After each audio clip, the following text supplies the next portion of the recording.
So hello boys and girls, सबसे पहले प्यार भरी शाम। आज आप लोगों ने एक इंग्लिश का एग्जाम बहुत अच्छे से दिया। पारी बेटा कल के एग्जाम की। उसके बाद आपका नेक्स्ट एग्जाम बेटा अकाउंट्स का। तो बेटा कल के एग्जाम के बारे में आज बात करते हैं और एक अकाउंट्स के एग्जाम के बारे में जो है नेक्स्ट डे बात करेंगे। तो इस वीडियो को पूरा देखने से पहले क्या करेंगे, आप अपने उन बच्चों के साथ शेयर कर देंगे जिनका कल इकोनॉमिक्स का एग्जाम है, ताकि उनको भी क्या मिल सके, हेल्पफुल मिल सकते हैं। तो सबसे पहले शुरू करते हैं अपने बाबा श्याम का नाम के लेकर के अपनी जर्नी बिगिन करते हैं बच्चों। चलिए।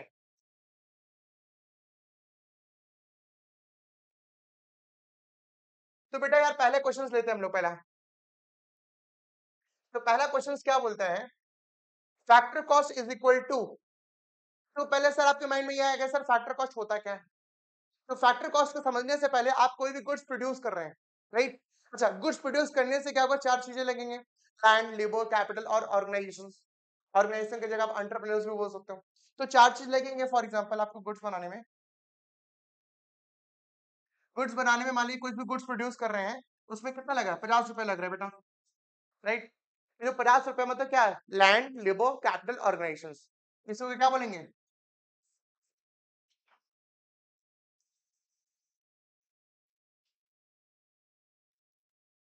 इसी को बोलेंगे फैक्टर कॉस्ट। मतलब जो भी गुड्स बनाने में आपका जो भी खर्चा लग रहा है उसको क्या बोलेंगे, मार्केट फैक्टर कॉस्ट बोलेंगे।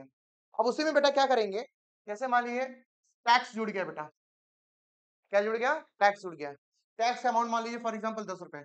तो अल्टीमेटली क्या हुआ, 60 रुपए हुआ ना बेटा। अब जिस अमाउंट के साथ मतलब फैक्टर कॉस्ट के साथ बेटा टैक्स जुड़ जाता है बेटा, तो उसको वो क्या, ये प्राइस क्या बन जाता है, मार्केट प्राइस बन जाता है। अगर जब मार्केट प्राइस के बारे में अगर बात करते हैं बेटा, इसमें क्या होता है, इसमें एक फिगर होता है टैक्स माइनस सब्सिडीज।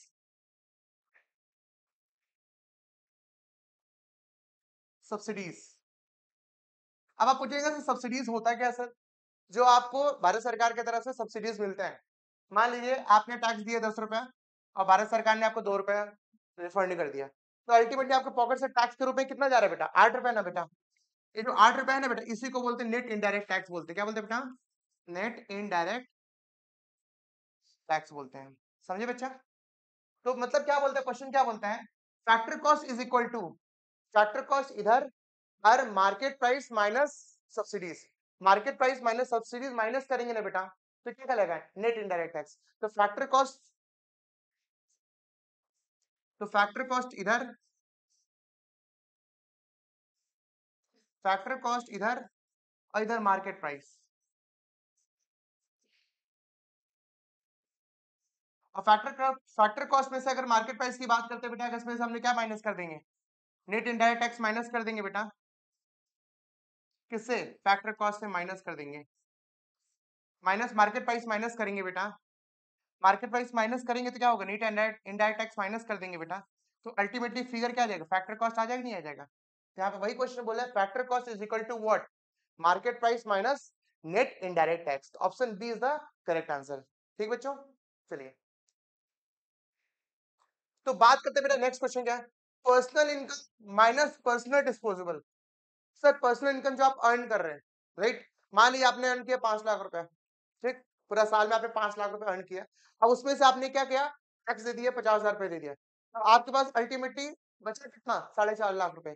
जब आपका 4.5 लाख बचा ना बेटा, उसको क्या बोलेंगे बेटा, उसको बोलेंगे पर्सनल डिस्पोजेबल इनकम बोलेंगे। क्या बोलेंगे, personal disposable.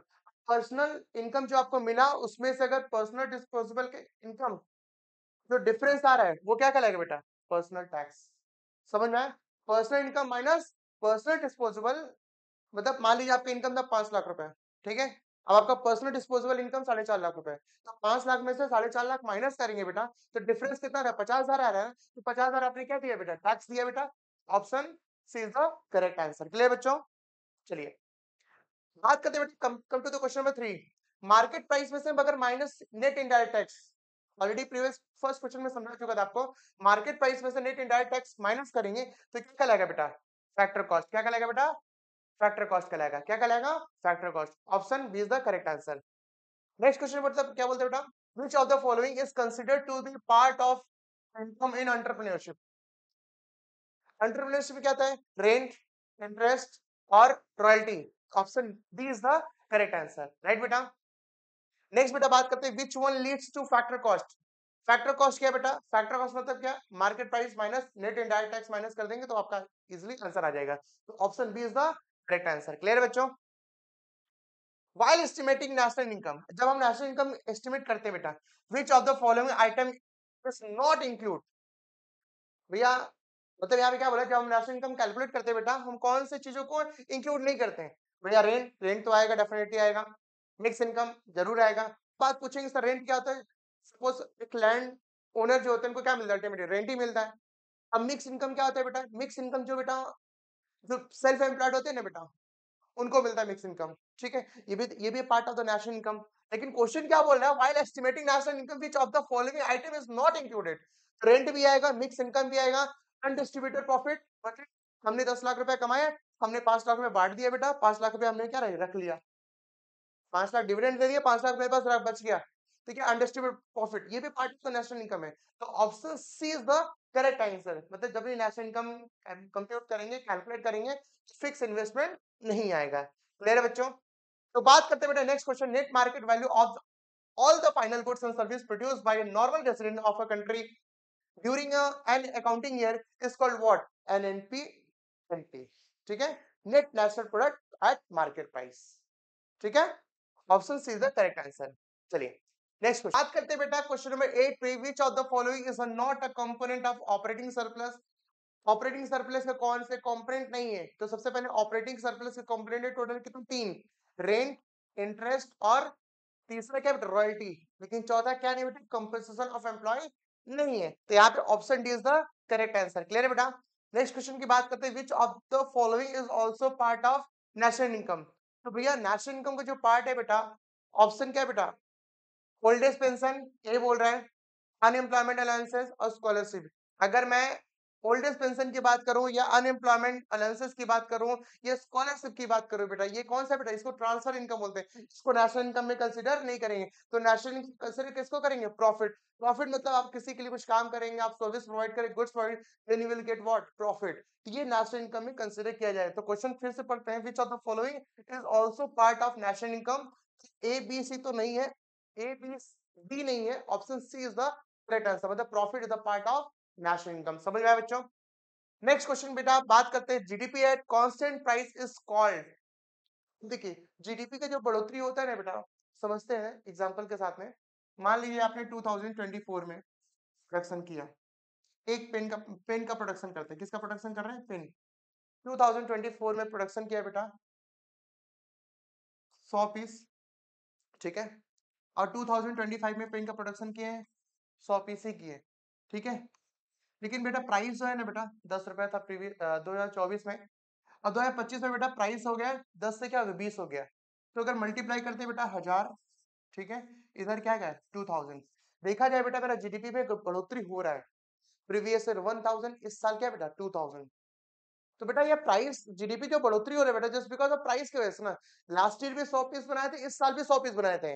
Last year price था एक पेन का दाम 10 रुपए था, इस साल पेन का दाम हो गया 20 रुपए। तो जीडीपी का जो ग्रोथ हो रहा है बेटा, just because of what? Price की वजह से, इन्फ्लेशन की वजह से। अगर प्राइस की वजह से जीडीपी का ग्रोथ हो रहा है बेटा, उसको बोलेंगे क्या बोलेंगे? नॉमिनल जीडीपी बोलेंगे। क्या बोलेंगे बेटा? Nominal GDP. दूसरा एग्जांपल, 2024 में बेटा आपने पेन बनाया, 2025 में भी पेन बनाया, पेन का प्राइस बेटा 10 रुपए था प्राइस, और 10 रुपए का प्राइस अभी भी है बेटा। तो 2024 में पेन बनाया था 100 पीस, और 200 पीस बनाया था 2025 में। तो बेटा यहाँ पे क्या हुआ? 1000, और यहाँ पे आया बेटा 2000। ठीक है बेटा, तो मतलब ये पहला केस, ये दूसरा केस। क्या समझ में आता है बेटा? फर्स्ट केस में बेटा जीडीपी ग्रोथ हो रहा है, किसकी वजह से? जस्ट बिकॉज ऑफ प्राइस की वजह से, इसलिए उसको बोलते हैं नॉमिनल जीडीपी। लेकिन सेकंड केस में बेटा जीडीपी का ग्रोथ हो रहा है बेटा, प्राइस की वजह से नहीं। पिछले साल भी 10 रुपए प्राइस था, इस साल भी 10 रुपए प्राइस है। जीडीपी का ग्रोथ हो रहा है just because of production increase हो रहा है। तो उसको क्या बोलेंगे? रियल जीडीपी बोलेंगे। क्या बोलेंगे बेटा? Real GDP. क्वेश्चन पे ध्यान देते बेटा, क्वेश्चन क्या बोलता है? जीडीपी एट कांस्टेंट प्राइस, अगर जीडीपी बढ़ रहा है बेटा, कांस्टेंट प्राइस से बढ़ रहा है, तो उसको क्या बोलेंगे? रियल जीडीपी बोलेंगे। तो option A is the correct answer, याद रखिएगा बेटा। ठीक है, increase in national income due to the increase in current market price. Simple सा बात है। मतलब करंट मार्केट प्राइस की वजह से जीडीपी ग्रोथ हो रहा है, तो उसको क्या बोलेंगे? नॉमिनल जीडीपी बोलेंगे। क्या बोलेंगे? नॉमिनल जीडीपी बोलेंगे। तो option B is the correct, right? Increasing the nominal national income, option B is the correct answer. Private income question number 12 में क्या वो क्या बोल रहा है? Private income does not include, private income में क्या इंक्लूड नहीं करेंगे बेटा? Option A income of public sector, factor income, transfer income, NFI है। तो option A is the correct answer. Clear है बेटा? इनकम ऑफ पब्लिक सेक्टर को क्या करेंगे? प्राइवेट इनकम इंक्लूड नहीं करेंगे। क्लियर है बेटा? चलिए, come to the question number 13, formula of GDP deflator. अभी जो जीडीपी डिफ्लेटर का फॉर्मूला क्या है बेटा? Option A B C D, इसमें से ऑप्शन बी जो है बेटा इज द करेक्ट आंसर। इसका फॉर्मूला क्या है? Nominal GDP divided by real GDP into 100। Clear है क्या? Come to the question number 14, क्या बोलता है? Market value of all final goods and services produced within the domestic territories, मतलब अपने भारत के देश, भारत के जो ज्योग्राफिकल बाउंड्री के अंदर में अगर हम गुड का प्रोडक्शन करते हैं बेटा, तो उसको क्या बोलेंगे? जीडीपी एट एमपी बोलेंगे। क्या बोलेंगे बेटा? मतलब भारत के देश के अंदर में रह करके गुड्स का प्रोडक्शन कर रहे हैं, उसको क्या बोलेंगे? जीडीपी एट एमपी बोलेंगे। क्या बोलेंगे बेटा? Option A is the correct answer. Clear है बेटा? तो बात करते हैं बेटा यहाँ पे जीडीपी, और अपने को जीडीपी से अगर जीएनपी माइनस करते बेटा, अगर कन्वर्जन में जी जी तो सेम है बेटा, डीपी से अगर एनपी में कन्वर्ट करते थे बेटा, तो क्या होता है? एनएफआईए। ठीक है बेटा? तो नेशनल प्रोडक्ट में से डीपी अगर माइनस करें, मतलब डोमेस्टिक प्रोडक्ट माइनस करेंगे, तो क्या फिगर आएगा बेटा? Factor cost, depreciation, net export, नहीं, क्या आएगा बेटा? एनएफआईए। समझ में आया बच्चों? नेक्स्ट क्वेश्चन बेटा, question number 16, state which one of the following statement is not true. Option A पढ़िए, बी पढ़िए, सी डी पढ़िए, समझ में आया कौन सा ऑप्शन करेक्ट है? Option A is the correct answer. Citizen of a country is necessarily the resident of that country. जरूरी नहीं आप किसी भी कंट्री के क्या हो, सिटीजनशिप हो, लेकिन आप जिस कंट्री में हो बेटा रेसिडेंट, वो कंट्री क्या रहेगा? नेशनल इनकम कहलाएगा, राइट? तो option A is the correct answer. Citizen of country is necessarily resident of that country. ठीक है? Question number 17, personal disposable income is equal to, मतलब पर्सनल इनकम, जो personal disposable income, personal disposable income क्या होता है बेटा? जिस से बेटा टैक्स माइनस हो जाता है बेटा, वो क्या कहलाता है? पर्सनल डिस्पोजेबल इनकम कहलाता है। Option C is the correct answer. मतलब पर्सनल इनकम में से क्या डायरेक्ट पर्सनल इनकम टैक्स या miscellaneous receipt of government administrative department से, तो option C is the correct answer. Clear बेटा? Next, which one refers to net indirect tax. आपको already बता चुका बेटा नेट इनडायरेक्ट टैक्स कैसे निकलेगा? Tax minus subsidies. क्या बेटा? Tax minus subsidies. ऑप्शन बेटा B is the correct answer. Clear है क्या? Come to the question number 19, which is the process of measurement of national income. अच्छा, नेशनल इनकम को जब मेजरमेंट करते हैं ना, इसका मेथड क्या है बेटा? इसका मेथड बेटा सेंसस ऑफ इनकम मेथड है, दूसरा सेंसस ऑफ एक्सपेंडिचर मेथड, तीसरा सेंसस ऑफ प्रोडक्शन मेथड है। अब प्रोडक्शन मेथड का दूसरा नाम वैल्यू एडेड मेथड है बेटा। एग्जाम में अगर प्रोडक्शन मेथड का दूसरा नाम दे दें, तो आप इजीली क्या करेंगे? वैल्यू एडेड पर टिक करके आइएगा। तो भैया इसकी टोटल प्रोडक्शन मेथड भी है, इनकम मेथड भी, एक्सपेंडिचर मेथड भी है, तो option D is the correct answer, all of the above. Right? Clear है बच्चा? चलिए, नेक्स्ट क्वेश्चन बात करते हैं। As per the value added method measuring national income, which of the following item will not be added. तो आप national income measurement कर रहे हैं और किस मेथड से बेटा? Value added method. कौन सा बेटा? वैल्यू एडेड मेथड से। वैल्यू एडेड मेथड मतलब दूसरे को प्रोडक्शन मेथड भी बोलते हैं, ऑलरेडी मैं आपको समझा चुका हूं प्रीवियस एमसीक्यू में। तो भैया production of self consumption is a part of value added method. Imputed rent ये भी है भैया। Brokerage earn by selling second hand goods ये भी है, लेकिन option D is the incorrect. मतलब ऑप्शन डी क्या है बेटा? Correct answer. मतलब sale of second hand good, sale of second hand goods already क्या बेटा? जब आप वैल्यू एडेड मेथड्स का जब प्रिकॉशन पढ़ रहे थे ना, वहां पे लिखाए होंगे आपके टीचर ने sales of second hand goods, क्योंकि ये जो गुड्स ऑलरेडी बिका होगा बेटा फर्स्ट टाइम, जब फर्स्ट टाइम बिका होगा तो already is a part of what? National income. और जो बिक चुका है बेटा दोबारा उसको तो नेशनल इनकम कंसीडर तो नहीं करेंगे ना बेटा। ये option D is the correct answer. Clear है बेटा? और सिंपल सा बात है, question number 21, per capita income, per capita income कैसे निकलता है बेटा? National income net national product divided by population. Option A is the correct answer. Clear है बेटा? Question number 22, net national product at factory cost is also known as, मतलब NNP at factor cost is also known as what? National income. क्या कहलाएगा बेटा? National income. Clear है क्या? Next question number 23, sales plus change in stock is equal to value of output. Sales के साथ जो change in stock होता है बेटा प्लस करेंगे, उसको क्या बोलेंगे, वैल्यू ऑफ आउटपुट बोलेंगे। क्या बोलेंगे बेटा, value of output. Option A is the correct answer. Clear है बेटा। Come to question number 24। In estimation of GNP, right, जब भी जीएनपी अगर प्रिपेयर करते हैं बेटा, कौन से गुड्स के लेंगे। Option A, only final goods are included. मतलब ठीक है, गुड्स बहुत सारे प्रोसेस में बनता है बेटा, राइट, गुड्स बहुत सारे प्रोसेस में बनता है, तो बेटा उसको कंसिडर करेंगे क्या, जो हमारा फाइनल गुड्स होगा उसी को कंसिडर करेंगे। तो option A is the correct answer. Only final goods को क्या करेंगे, इंक्लूड करेंगे। क्या करेंगे बेटा, इंक्लूड करेंगे। Question number 25। Sale of an old car is not included in GNP because it does not form part of the current production process। कोई भी सेकंड हैंड गुड्स बेचेंगे बेटा, ये प्रोडक्शन का पार्ट है क्या बेटा, इसलिए इसको कंसिडर नहीं करेंगे। क्लियर है क्या बेटा। 25 का option B is the correct answer. Next 26। Services of the housewife, घर की जो गृहिणियां होती है ना, जो घर के सर्विस देते हैं, वो are not included in GNP because, ये सारे ऑप्शंस को पढ़ लीजिएगा बेटा। Option B is the correct answer, क्योंकि her services do not go to the market. जो जो घर में सर्विसेज देते हैं, आपकी मम्मी जो सर्विस देती होंगी, क्या वो मार्केट में जाता है बेटा, नहीं, इसलिए इसको नेशनल इनकम का पार्ट नहीं है। Her services do not go to the market for sale, hence its monetary value is not possible. मेरी मम्मी है, आपकी मम्मी घर में जितना कुछ केयर करती है, क्या उसका मॉनेटरी में कंसिडर कर सकते हैं क्या, नहीं। क्लियर है क्या। चलिए question number 27। What will the deducted to get NDP at market price. ध्यान दीजिएगा।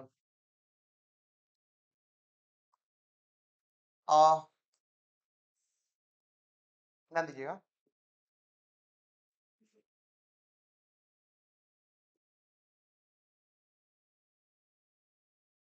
ठीक है, क्या क्वेश्चन था, एंड क्वेश्चन नंबर 27।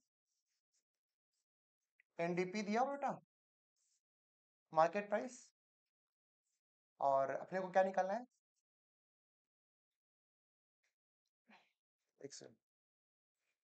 अपने को क्वेश्चन नंबर 27 क्या दिया बेटा, अपने को जीडीपी कन्वर्जन मेथड इसको बोलते हैं बेटा, एमपी दिया हुआ बेटा, और अपने को क्या क्या निकालना है क्या बेटा, एनडीपी एट एमपी। बेटा अगर आप देख रहे होंगे बेटा, ये पूरा सेम है बेटा, ये पूरा सेम है। अब मुझे ग्रॉस से नेट में जाना है बेटा, ग्रॉस से नेट में जाना है, तो उसके लिए मुझे क्या करना पड़ेगा, डेप्रिसिएशन माइनस करना पड़ेगा। अब यही क्वेश्चन में अगर नेट दे दिया, नेट से मुझे ग्रॉस में जाना है, तो what I have to do, depreciation plus करेंगे। लेकिन क्वेश्चन में क्या बोला, what will be deducted to get NDP MP चाहिए मुझे, और क्या दिया हुआ, जीडीपी एट एमपी दिया हुआ है, तो क्या करेंगे, क्या माइनस करेंगे, डेप्रिसिएशन। से लाउडली, डेप्रिसिएशन। समझ में आया बच्चा आप लोगों को। चलिए come to the next question. Question number 28. Value of output minus sales is equal to क्या होगा बेटा, change in stock। Option A is the correct answer। Clear है बेटा। Question number 29. Value added method measures the contribution of which of the following within the domestic territory of a country. मतलब one producing enterprise only, मतलब एक लोग produce कर उनको consider करेंगे, नहीं, सारे प्रोड्यूसिंग एंटरप्राइज को कंसिडर करेंगे। क्लियर है क्या। Option B is the correct answer. Next question क्या बोला है, as a result of double counting national income is a word overestimated. अगर कोई भी चीज को डबल डबल काउंट कर लेंगे तो वो ओवर एस्टिमेटेड हो जाए, क्या होगा बेटा, over estimated. Option A is the correct answer. Clear है क्या। Next question, which of the following is the stock variable। stock variable, investment, national income, money supply, export। कौन सा ऑप्शन करेक्ट बेटा, option C is the correct answer. तो money supply बेटा, ये क्या है बेटा, स्टॉक वेरिएबल है, क्या बेटा, stock variable, right. Next question, question number 32। Close economy is one that, देखिए इकोनॉमी जो है तो दो तरीके से होता है बेटा, ओपन इकोनॉमी, क्लोज इकोनॉमी। मतलब अगर ओपन इकोनॉमी जब हम इंडिया से बाहर के लोगों से क्या कर रहे हैं, इंपोर्ट एक्सपोर्ट कर रहे हैं बेटा, वो ओपन इकोनॉमी हो रहा है। हम सिर्फ अपने इंडिया के लोगों से गुड्स परचेज सेल कर रहे हैं बेटा, तो क्या हो जाएगा, वो क्लोज इकोनॉमी हो गया। तो क्वेश्चन पढ़ते बेटा, एक close economy is one that does not trade with other countries. Option A is the correct answer. Clear बेटा। Question number 33। In an open economy, which of the following is the included in GDP calculation। मतलब अगर open economy बेटा, तो क्या क्या GDP में consider, domestic product consider करेंगे, import only, भैया एक्सपोर्ट भी करेंगे और इंपोर्ट भी, तो option C is the correct answer. मतलब in an open economy which of the following is included in GDP calculation, export and import भी, right. GNP is equal to, बेटा GNP अगर आप कन्वर्जन मेथड को follow करेंगे, GNP क्या होता है बेटा, GNP is equal to GDP plus NFIA. NFIA मतलब net factor income from abroad. Clear है क्या? तो जीडीपी 34 क्वेश्चन का answer A is the correct answer, right. Which of the following is not a stock variable? National wealth, capital stock, GDP, foreign exchange reserve. तो option 35 का option C is the correct answer. Clear है बेटा? Question number 36, in an open economy, net export refer to the what? Option A, B, C, D. Option B is the correct answer. Export minus import. अगर open economy में net export चाहिए तो भैया export से क्या करेंगे, import minus करेंगे, मुझे क्या मिलेगा, नेट क्या मिल जाएगा, नेट एक्सपोर्ट मिल जाएगा। जो भी हम गुड्स बाहर सेल कर रहे हैं वो क्या, वो एक्सपोर्ट। और बाहर से जो गुड्स खरीद रहे बेटा वो क्या, वो इंपोर्ट। तो अगर नेट एक्सपोर्ट चाहिए तो मुझे क्या करना पड़ेगा, एक्सपोर्ट से माइनस इंपोर्ट करना पड़ेगा, राइट। 36 का question number B is the correct answer, right. The formula of to calculate NDP, NDP अगर कैलकुलेट करना है तो भैया चुपचाप से बेटा जीडीपी से क्या करना पड़ेगा, एप्रिसिएशन। ये कन्वर्जन मेथड को अप्लाई करके इसको आंसर निकाल सकते हैं। क्लियर है बेटा? चलिए next question. If GDP is a factor cost, ध्यान दीजिएगा, very very very important practical question है बेटा, ये क्वेश्चन कल देखने को मिलेंगे जरूर आपके। GDP is eight factor cost is 5000, मतलब GDP at a factor cost क्या दिख रहा है बेटा, 5000 करोड़ दिख रहा है, और नेट इनडायरेक्ट टैक्स कितना दिख रहा है, 200 crore. Then GDP at market price क्या होगा बेटा, ठीक है।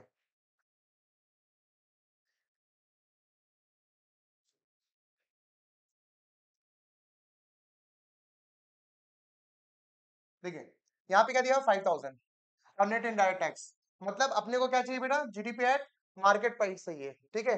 तो फैक्टर कॉस्ट के साथ नेट इनडायरेक्ट टैक्स को प्लस करेंगे, देन मुझे क्या मिलेगा, जीडीपी एट मार्केट प्राइस। तो सिंपल सी बात है, 5000 का क्या करेंगे, 200 से नेट इनडायरेक्ट टैक्स को प्लस करेंगे, then will get what, GDP at market price.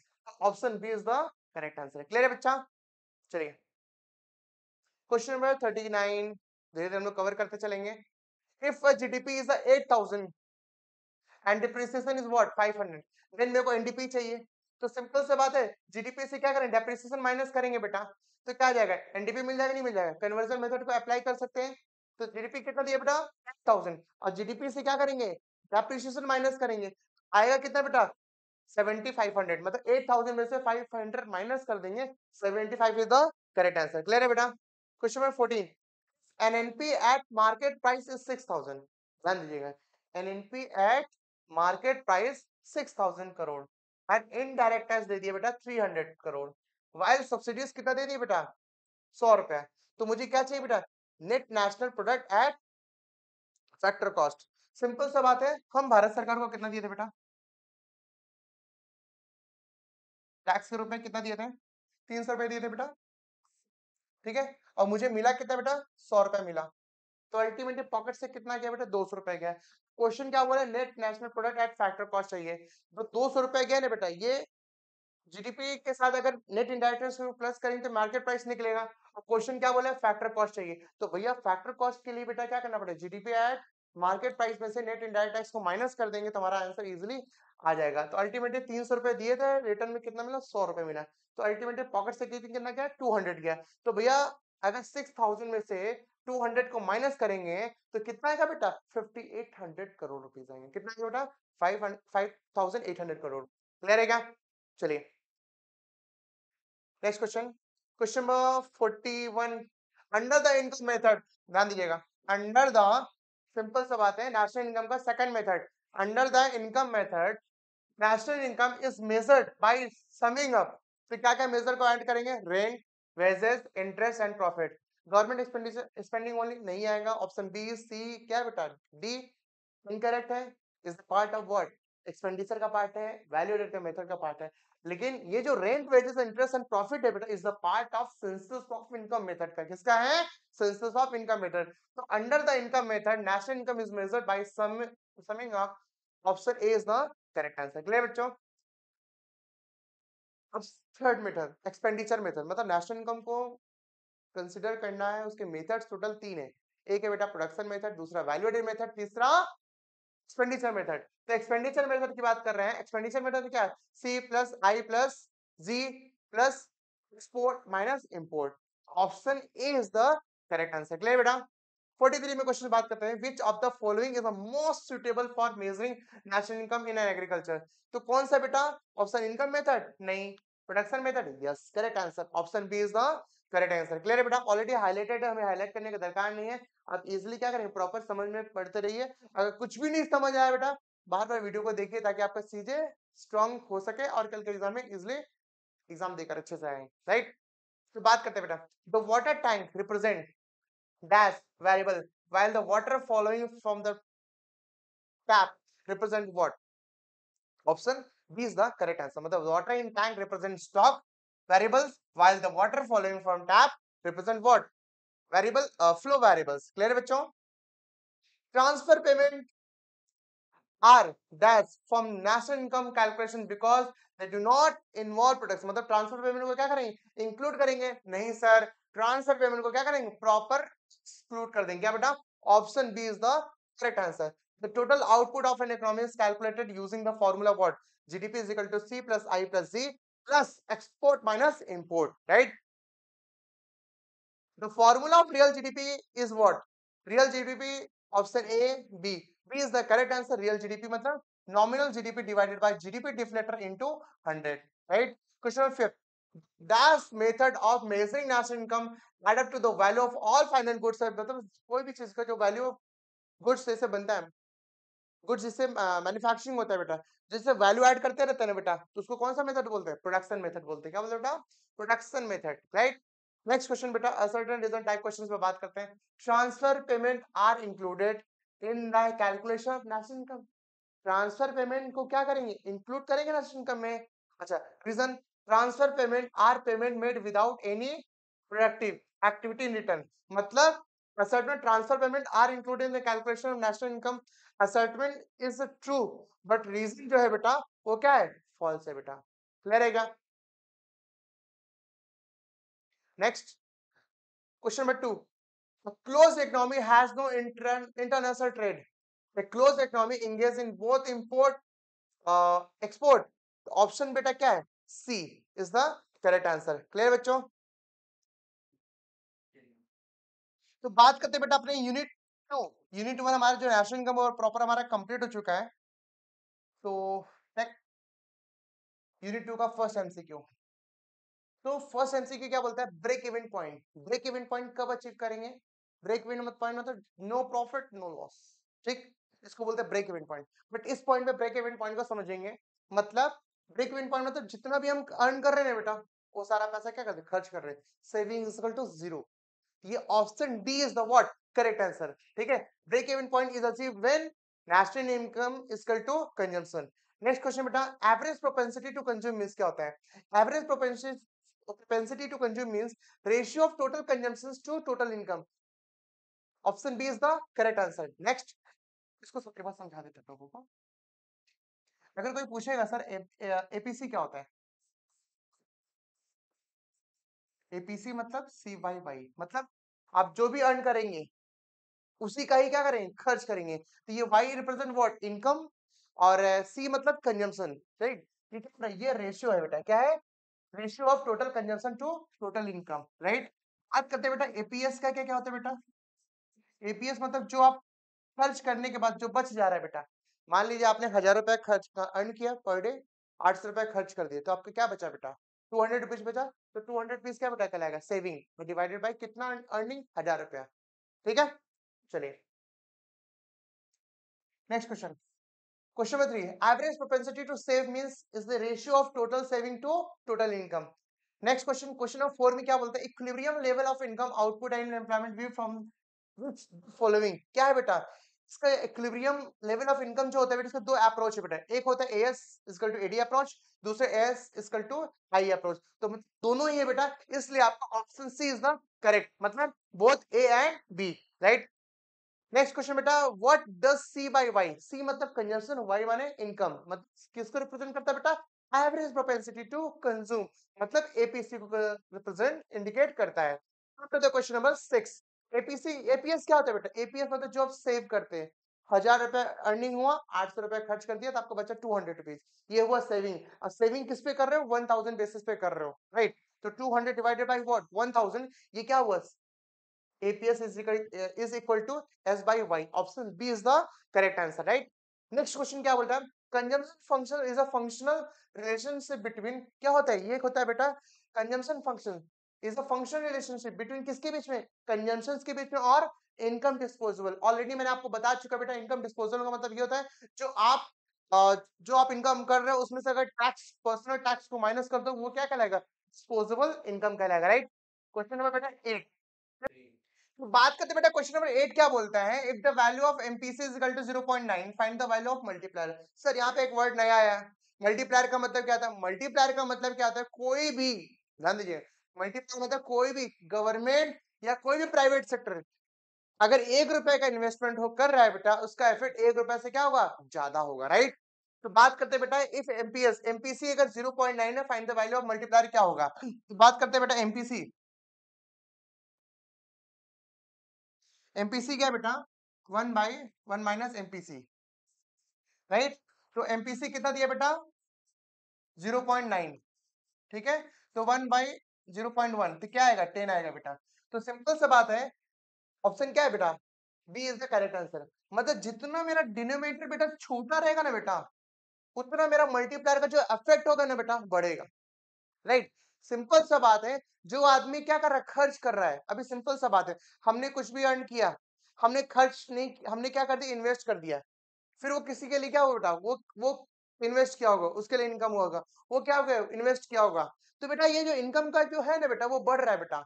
MPC क्या इंक्रीज कर रहा है बेटा। सिंपल सा बात है, डिनोमिनेटर जितना छोटा रहेगा बेटा, छोटा रहेगा बेटा, उतना हमारा मल्टीप्लायर का इफेक्ट क्या होगा? बढ़ेगा। क्लियर है क्या? चलिए क्वेश्चन नंबर 9।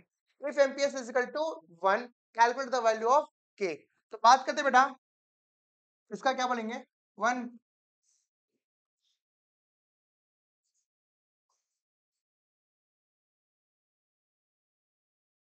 क्वेश्चन नंबर 10 में, तो 1/एमपीएस, और भैया एमपीएस कितना दिया? 1।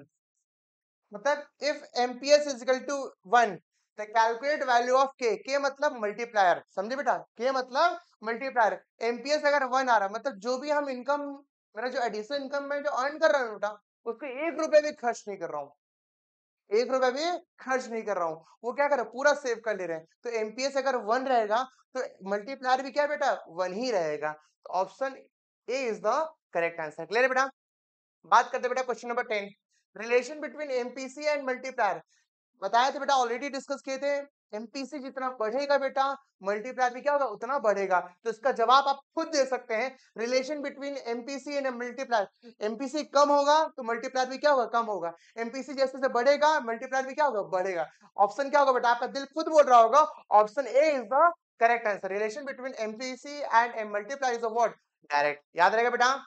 नेक्स्ट क्वेश्चन नंबर 11 की बात करते हैं। The value of MPC will be 1 if, मतलब the value of MPC will be what? Option A, B, C. Option C is the correct answer. Delta C is equal to delta Y. Clear है बेटा? If disposable income is 100, मान लीजिए आपकी कमाई हो रही है 100 रुपया, और आपने बेटा खर्च कर दिया बेटा 80 रुपया, राइट? तो find the value of APS. APS के लिए क्या करेंगे बेटा? आपको पता ऑलरेडी। एपीएस कैसे निकलेगा बेटा? सी बाई वाई। आप खर्च कितना कर रहे हैं बेटा? सॉरी, यहाँ पे आप क्या कर रहे हैं बेटा? यहाँ पे क्या पूछ रहे हैं? एपीएस मतलब एवरेज प्रोपेंसिटी टू सेव। यहाँ पे एपीसी नहीं बोला, एपीएस बोल रहा है। तो सबसे पहले आप ये निकालेंगे बेटा, अर्न सेव कितना कर रहे हैं, राइट? तो सेव कितना कर रहे हैं बेटा? 100 रुपए का अर्निंग, अर्निंग कर रहे हैं और खर्च कर रहे हैं 80 रुपए। तो भैया 0.2 बोल सकते, नहीं बोल सकते? और एपीएस के लिए बेटा क्या है? एस बाई वाई, तो 100।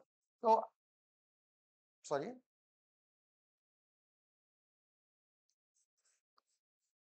आंसर ही डायरेक्ट मैं आपको बोल दिया। 20 बाई अगर 100 करते हैं तो आंसर क्या आएगा? 0.2। Option A is the correct answer. Clear है क्या बच्चों? चलिए come to the question number 13। At equilibrium level, at equilibrium level क्या होगा बेटा? Option C is the correct answer. मतलब S is equal to I. Next question 14 number question क्या बोलता है, aggregate demand refer to the total demand for final goods and service in economy during a year. Option C is the correct answer, right. बात करते हैं बेटा question number 15, which of the following is the correct, MPC plus APS is equal to 1। इसी को अगर reverse करेंगे 1 minus MPC is equal to MPS, 1 minus MPC is equal to MPC, तो मतलब option all of the above word, option D is the correct. MPC is expressed as, मतलब MPC को express कैसे करेंगे, ऑलरेडी आपको पता है मतलब delta C by delta Y, marginal मतलब कितना कंजम्पशन में चेंज हो रहा है और इनकम में कितना चेंज हो रहा है, तो उसका फॉर्मूला क्या बेटा, कैसे एक्सप्रेस करेंगे, delta C by delta Y. और आपको मैं बता दे रहा हूं बेटा, कल के एग्जाम में क्वेश्चन डेफिनेटली आने वाले बेटा, APC plus APS is equal to what, 0 1, option B is the correct, मतलब APC plus APS is equal to 1, right. अब मल्टीप्लाई बेटा कैसे होगा बेटा, AD is equal to, yes, option B is the correct answer, right. Question number 19 की बात करते हैं बेटा, इफ एमपीसी इज 0.25, ठीक है, एमपीसी कितना बेटा 0.25, तो देन एमपीएस कितना होगा बेटा, option A is the correct answer 0.75, clear है बेटा। Next, propensity to consume means, मतलब प्रोपेंसिटी टू कंज्यूम मतलब क्या होता है, ratio of consumption to income, option B is the correct answer, clear है क्या। MPC being is equal to 0.5, what will be the delta C if income increase by ₹100? तो इसका option क्या होगा बेटा, इसका सॉल्व कैसे करके बेटा चेक करके देखेंगे, option B is the correct answer, मतलब B is the correct answer, right, clear बेटा। Question number 22, if MPC is equal to 0.6, what will be the value of the investment multiplier? Already आपको पता है बेटा, option क्या है 2.5। अगर आपको इस सब का सोल्यूशन चाहिए, आप मेरे दिए हुए नंबर पर टेक्स्ट करें, मैं आपको सोल्यूशन प्रॉपर मैं आपको क्या करूंगा, प्रोवाइड कर दूंगा, राइट एवरीवन। नेक्स्ट बेटा, increase in investment by ₹100 crore, what an investment multiplier of will be, मतलब मल्टीप्लायर क्या बोला 4, मतलब ये जो बेटा 4 गुना से बढ़ रहा है, मतलब आपका इनिशियल इन्वेस्टमेंट कितना 100, और ये 4 बार में तो क्या हुआ 100 into 4 मतलब 400 crore, तो option C is the what correct answer, clear बेटा।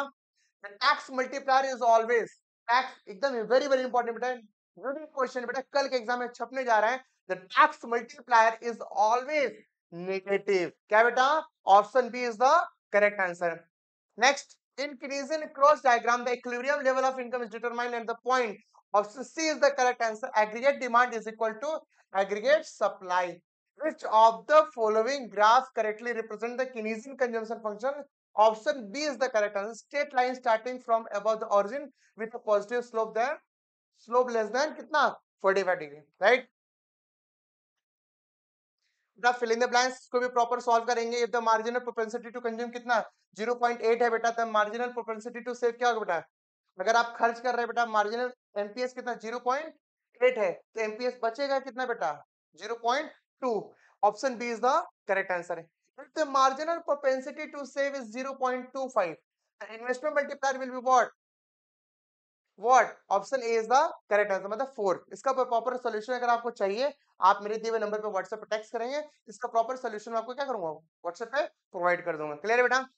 The balance budget multiplier is always equal to what 1, option A is the correct answer. If average propensity to consume is 0.9, then the average propensity to save APS will be what 0.1, clear है बेटा।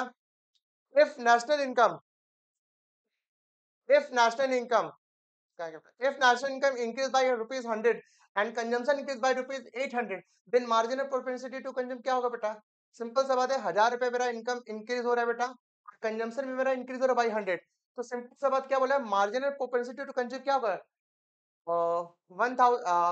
800 divided by 1000 करेंगे, option 0.8 आएगा, क्या आएगा, option B is the correct answer. The marginal propensity to save is 0.25, the investment multiplier will be what 4, ठीक है, चलो of.